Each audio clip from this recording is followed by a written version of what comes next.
ప్రియ స్నేహితులారా, ఈ ఉదయకాలమున మరొకసారి ముందుకు రావడానికి దేవుడు కృప చూపిన దేవునికి వందనాలు చెల్లిస్తున్నాను. ఈ ఉదయకాలమున ఆన్ హస్సెల్టైన్ జడ్సన్ అనే మిషనరీ జీవిత చరిత్రను ఈరోజు మనం తెలుసుకుందాం. ఈవిడ అమెరికా దేశంలో బ్రాడ్ఫోర్డ్ అనే ప్లేస్లో 1789 డిసెంబర్ 22న ఈవిడ జన్మించడం జరిగింది. స్త్రీలను గౌరవించడం మన సాంప్రదాయం అని మనం అందరం వింటూనే ఉంటున్నాం. ఇది కాగితంపై నిజం కావచ్చు, కానీ వాస్తవానికి మాత్రం కాదు. స్త్రీలు ఇతర పురుషులను చూడకుండా ఉండడానికి వారిని ఇంటి నుండి బయటకు రాకుండా బంధించేవారు. మహిళల విద్య నిరాకరించబడింది.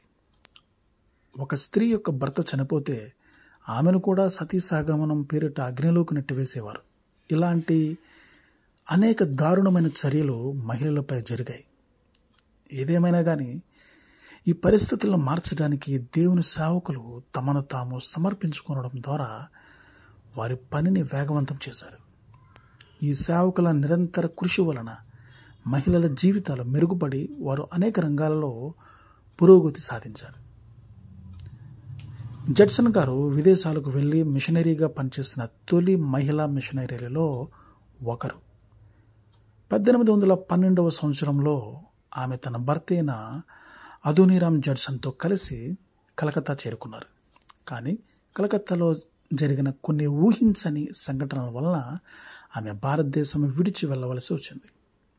ఇలా ఉంటుండగా 1813వ సంవత్సరంలో ఆన్ జడ్సన్ గారు బర్మా వెళ్ళి అక్కడ నివసిస్తున్నటువంటి బర్మీస్ జీవితాల నుండి ప్రేరణ పొందారు. వారి సొంత భాషలో కూడా బైబిల్ ఉండాలనేటువంటి కోరిక ఆన్ జడ్సన్కి కలిగి ఆమె ఎంతో ఆసక్తితో వారి భాష నేర్చుకుని బైబిల్ని వారి భాషలోనికి ట్రాన్స్లేట్ చేయడంపై తన దృష్టిని కేంద్రీకరించారు. వారి భాషలోనికి బైబిల్ ప్రచురించబడక మునుపే ఆన్ జడ్సన్ బర్మీస్ మహిళలకు విద్యను నేర్పించడం ద్వారా పరిశుద్ధ గ్రంథంలోని సత్యాలను అర్థం చేసుకోవడానికి వారికి సహాయపడ్డారు. ఆన్ జడ్సన్ భర్త అయినటువంటి అదోనీరామ్ జడ్సన్కు మిషనరీగా పరిచర్య చేస్తున్నందుకు 18 నెలల శిక్ష విధిస్తే ఆమె తన భర్తకు మద్దతుగా నిలిచి బర్మాలో దేవుని పనిని గొప్పగా నిర్వహించడం జరిగింది. ప్రియ స్నేహితులారా, ఆన్ జడ్సన్ వంటి వారు ఇతరులకు సేవ చేయాలనే కోరిక అలాగే సుముఖత మీరు కలిగి ఉన్నారా?